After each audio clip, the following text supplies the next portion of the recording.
Bonjour, je vous propose d'étudier avec moi un extrait de L'Étranger, le roman d'Albert Camus. C'est l'extrait célèbre et controversé où le personnage principal, Meursault, tue un arabe sur la plage. Pour comprendre notre extrait, il faut savoir que Meursault est ami avec Raymond, un proxénète qui est en conflit avec des arabes à cause d'une fille. Bref, il se trouve au milieu d'une affaire pas très nette. À l'occasion d'une sortie à la plage, il croise le groupe d'arabes. Meursault désarme Raymond justement pour éviter un accident et ils s'en vont. Mais plus tard, il se retrouve seul sur la plage et il voit de loin l'un des arabes qui est seul lui aussi. Tous les éléments du drame sont en place. Le lecteur va assister au coup de feu qui semble provoqué par des raisons confuses, à cause de la chaleur, du soleil, peut-être à cause de la fatalité. Comme d'habitude, Meursault paraît étranger à ce qui se passe autour de lui, comme dénué de volonté. Et pourtant, il tirera encore 4 coups de feu sur le corps inerte. C'est sans doute le moment du roman où le sentiment d'absurdité est le plus fort. Ma problématique. Comment cette scène de basculement pose-t-elle la question de la culpabilité de Meursault en provoquant chez le lecteur le sentiment de l'absurde? Nous allons faire ensemble un commentaire au fil du texte, mais si vous souhaitez faire un commentaire composé, voici quelques axes de lecture que j'ai retenus. Le soleil et les éléments naturels sont complices du meurtre qui va être commis. L'enchaînement logique des causes et des conséquences amène le récit jusqu'à un point de basculement. La fatalité en marche fait référence à la tragédie et pose la question de la culpabilité de Meursault. Cette culpabilité est d'abord remise en cause par le point de vue interne qui apparente son geste à de la légitime défense. En effet, subjectivement, ce sont des perceptions douloureuses qui le rendent aveugle et précipitent l'action. Meursault va évoluer vers une véritable prise de conscience qui l'amène à accepter l'absurdité du monde. Notre passage prépare la condamnation de Meursault, coupable aux yeux de la société d'avoir enterré sa mère avec un cœur criminel. J'ai pensé que je n'avais qu'un demi-tour à faire et ce serait fini. Mais toute une plage vibrante de soleil se pressait derrière moi. J'ai fait quelques pas vers la source. L'arabe n'a pas bougé. Malgré tout, il était encore assez loin. Peut-être à cause des ombres sur son visage, il avait l'air de rire. Nous avons un jeu intéressant avec les temps. Vous voyez que l'imparfait représente le passé, mais il n'enferme pas. La plage est là derrière, il peut encore faire demi-tour. Il fonctionne parfaitement avec le conditionnel qui ouvre une alternative.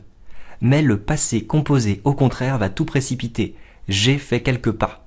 Ces pas sont le moteur qui fait avancer le récit inéluctablement. Il y a un effet d'absurdité. Pourquoi ne pas revenir en arrière? C'est typiquement un effet d'ironie tragique. Dans le même sens, on peut souligner l'opposition entre les verbes psychologiques et les verbes d'action. Penser est du côté de la prise de conscience, tandis que faire est du côté de l'action et du mécanisme tragique. Nous voyons avec horreur un narrateur étrangement conscient de marcher vers son malheur. Les liens logiques contribuent à rendre cette contradiction. Mais la plage se dressait derrière moi. C'est un argument qui l'empêche de faire demi-tour, même si normalement la plage n'est pas un obstacle. Malgré tout, il était encore assez loin. Cette concession vient nuancer, elle offre un sursis, mais elle n'arrête pas les mécanismes de la fatalité. Le mot « tout » désigne le poids du passé, et le mot « encore » prépare déjà l'avenir. Le verbe « presser » est particulièrement intéressant, il personnifie la plage. Par jeu de sonorité, on entend aussi une expression courante, « se dresser derrière moi », utilisée habituellement pour un ennemi ou pour un obstacle. Donc, il y a derrière lui un obstacle et devant lui la source. Vous allez voir que dans tout le passage, le décor est un acteur à part entière qui est responsable des actes de Meursault. Non seulement l'environnement orchestre le destin de Meursault, mais en plus, il se moque de lui à travers des marques d'ironie tragique. Peut-être à cause des ombres sur son visage, il avait l'air de rire. Évidemment, l'arabe ne rit pas, c'est le soleil qui crée un effet d'optique. La lumière, qui est habituellement associée à la vérité, est ici une lumière aveuglante qui crée des ombres et qui génère le doute. Peut-être à cause des ombres, il avait l'air. J'ai attendu. La brûlure du soleil gagnait mes joues et j'ai senti des gouttes de sueur s'amasser dans mes sourcils. C'était le même soleil que le jour où j'avais enterré maman et, comme alors, le front surtout me faisait mal et toutes ces veines battaient ensemble sous la peau. À cause de cette brûlure que je ne pouvais plus supporter, j'ai fait un mouvement en avant. Je savais que c'était stupide, que je ne me débarrasserais pas du soleil en me déplaçant d'un pas. Mais j'ai fait un pas, un seul pas en avant. On retrouve exactement le même jeu avec les temps qu'au début de notre extrait. L'imparfait est associé au conditionnel. Je savais que je ne me débarrasserais pas. Et tout ça pour montrer de fausses alternatives. Le passé composé fait avancer l'action malgré tout. J'ai fait. De même que tout à l'heure, le narrateur est conscient avec le verbe psychologique, mais il agit tout de même avec le verbe d'action. On a en plus la présence du complice. Il s'agit du verbe de perception « je ne pouvais plus supporter ». Le mot « soleil » apparaît 3 fois ici, 7 fois dans notre extrait. Cet élément tient véritablement le rôle d'un personnage qui précipite les actions de Meursault. Quand on regarde les choses de près, c'est peut-être lui le véritable coupable du crime. Meursault aimerait se débarrasser de lui, exactement comme si le soleil était un personnage encombrant. Et le mot « débarrasser » est assez fort pour désigner un meurtre. En effet, le soleil prépare les éléments qui vont déclencher le meurtre. La sueur qui va lui tomber dans les yeux, la douleur au front. Le battement lui-même amorce les perceptions sonores qui seront ensuite filées jusqu'au coup de feu. C'est bien le soleil qui rend l'inaction douloureuse. L'attente augmente la sensation de brûlure. Ce mot répété avec un déterminant démonstratif, cette brûlure. Cela illustre bien l'enchaînement des causes et des conséquences. Le lien logique, à cause d'eux, accuse directement le soleil d'avoir provoqué le mouvement en avant.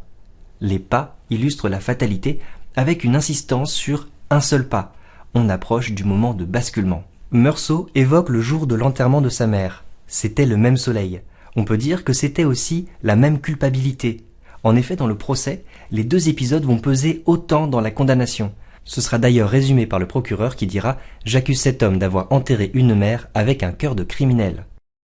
Et cette fois, sans se soulever, l'arabe a tiré son couteau qu'il m'a présenté dans le soleil. La lumière a giclé sur l'acier et c'était comme une longue lame étincelante qui m'atteignait au front. Au même instant, la sueur ramassée dans mes sourcils a coulé d'un coup sur les paupières et les a recouvertes d'un voile tiède et épais. Mes yeux étaient aveuglés derrière ce rideau de larmes et de sel. On retrouve le déterminant démonstratif qui signale un moment de basculement. Cette fois. À partir de ce basculement, tous les éléments du paragraphe s'enchaînent logiquement d'une phrase à l'autre. L'arabe, le soleil, la lumière, l'acier, la lame, le front, la sueur, mes yeux. D'ailleurs, on peut voir aussi que le déterminant possessif qui se rattache à l'arabe laisse place à des articles définis, puis aux adjectifs possessifs qui désignent Meursault. Tout cela rend compte de la proximité grandissante de la menace. Cette progression est accompagnée d'une métaphore qui évolue. La lumière devient liquide avec le verbe gicler. Elle annonce ainsi la sueur qui coule d'un coup sur les paupières et elle évoque aussi plus tard le sang qui sera versé. Puis elle devient une longue lame étincelante, comme un prolongement de la lame du couteau. Les images du voile et du rideau nous font entrer dans le point de vue subjectif de Meursault, qui est aveuglé par le soleil. Les allitérations en L créent une continuité entre la lumière, la lame étincelante, le voile, de larmes et de sel, et l'aveuglement. D'autres allitérations en S et en R insistent sur la souffrance qui précipite les actes de Meursault. Dans la littérature, l'aveuglement est souvent lié à la fatalité. On peut penser à Oedipe qui se crève les yeux quand son destin est accompli. C'est la base de l'ironie tragique. Les mécanismes du destin restent invisibles pour la personne qui les subit. Je ne sentais plus que les cymbales du soleil sur mon front, et, indistinctement, le glaive éclatant jaillit du couteau toujours en face de moi. Cette épée brûlante rongeait mes cils et fouillait mes yeux douloureux. La métaphore de la lumière qui devient une lame est prolongée dans notre paragraphe, avec une gradation. Le couteau devient glaive, puis épée. Le glaive fait en plus référence à l'Antiquité, et donc à l'origine du genre tragique. L'adverbe indistinctement montre bien que tout est mélangé, la lame, le soleil et les cymbales. La tournure restrictive, je ne sentais plus que les cymbales, va nous aider à comprendre que toutes les images sont ici concentrées en une seule, les cymbales. Nous avons là ce qu'on appelle une métaphore in absentia. Le comparant est bien là, mais nous sommes obligés d'aller chercher les comparer. Et là, on trouve plein de choses intéressantes. Les cymbales, c'est jaune et brillant, comme le soleil. On a des perceptions visuelles. C'est aussi un instrument de musique, perception sonore. En plus d'être aveuglé, Meursault est sans doute aussi assourdi. Les cymbales sont aussi des percussions, ce qui évoque des perceptions physiques. Elles sont entrechoquées. La matière métallique rappelle en plus le couteau ou l'épée. On a donc une deuxième figure de style qui vient se superposer à la métaphore, la synesthésie. Des perceptions diverses sont mélangées, la vue, l'ouïe, le toucher, mais aussi parfois les parfums et le goût. Vous savez, quand Jimi Hendrix dit qu'il voit des sons, c'est typiquement de la synesthésie. L'aspect percussif des cymbales est notamment motivé par le complément circonstanciel de lieu. Sur mon front, l'agression devient physique. Les verbes d'action, rongeait, fouillait, personnifient l'éclat de lumière. Le soleil devient bien ici un personnage à part entière. Même si d'un point de vue extérieur il ne se passe rien, pas un mouvement, Nous assistons de l'intérieur aux perceptions de Meursault qui vit tout cela de façon très violente. La multiplication des figures de style nous fait entrer de plein pied dans la subjectivité de Meursault qui est littéralement attaqué par le soleil. Mais la légitime défense ne peut pas tenir juridiquement. C'est bien Meursault qui possède l'arme à feu et qui va s'en servir. C'est alors que tout a vacillé. La mer a charrié un souffle épais et ardent. Il m'a semblé que le ciel s'ouvrait sur toute son étendue pour laisser pleuvoir du feu. Tout mon être s'est tendu et j'ai crispé ma main sur le revolver. C'est alors que tout a vacillé. On attendrait plus naturellement le verbe basculer, c'est alors que tout a basculé. Du coup, le sens du verbe vaciller va ressortir plus fort. Donc c'est la flamme d'une bougie prête à s'éteindre. On retrouve le thème ici de l'aveuglement. Regardez les sujets des verbes. La mer, le ciel. Ils sont personnifiés par leurs actions. Les éléments naturels sont complices, comme dans les tragédies antiques où les dieux jouent avec le destin des mortels. Avec l'image pleuvoir du feu, on retrouve la confusion entre la lumière et l'élément liquide. Cette image fait référence à la Bible, c'est le jugement dernier. Cela annonce donc le jugement à venir, mais c'est aussi une condamnation présente. Meursault est d'ores et déjà désigné comme coupable. La participation de l'univers au meurtre est révélée par l'utilisation du mot « tout » qui revient 3 fois. Tout a vacillé devient toute son étendue, puis tout mon être s'est tendu. L'image de la main qui se crispe retarde un dernier instant le moment fatidique. La gâchette a cédé, j'ai touché le ventre poli de la crosse et c'est là, dans le bruit à la fois sec et assourdissant, que tout a commencé. J'ai secoué la sueur et le soleil, j'ai compris que j'avais détruit l'équilibre du jour, le silence exceptionnel d'une plage où j'avais été heureux. La gâchette a cédé. Le sujet n'est pas Meursault ni même sa main, c'est une action sans sujet, une conséquence sans cause, on est en plein dans l'absurde. La personnification du revolver avec la crosse au ventre poli est le seul élément qui ne soit pas agressif, tranchant. Ce sont encore les perceptions qui dirigent les actions. Le moment de basculement est désigné précisément d'un mot, là, et redoublé d'un complément circonstanciel, dans le bruit à la fois sec et assourdissant. On comprend que c'est un moment extrêmement bref. Il parle même d'un équilibre détruit. Tout a commencé. Cette proposition rappelle ironiquement le début du roman, quand il disait « ce sera une affaire classée ». C'était au contraire le début de l'enchaînement des actions et le début du procès. C'est là qu'on a véritablement une prise de conscience. Le mot « tout » désignait jusqu'ici l'avant, le passé, toute une plage vibrante derrière moi. Malgré tout, ou tout a vacillé. Eh bien maintenant il désigne l'avenir, tout a commencé, c'est-à-dire le procès, le jugement, la condamnation. La vie, avant le coup de feu, est désormais désignée au plus que parfait. J'avais été heureux. On assiste directement à la prise de conscience de Meursault. J'ai compris. Juste après le coup de feu, sa première action consiste à secouer la sueur. Symboliquement, l'aveuglement s'arrête là, car le destin est scellé. On ne peut plus revenir en arrière.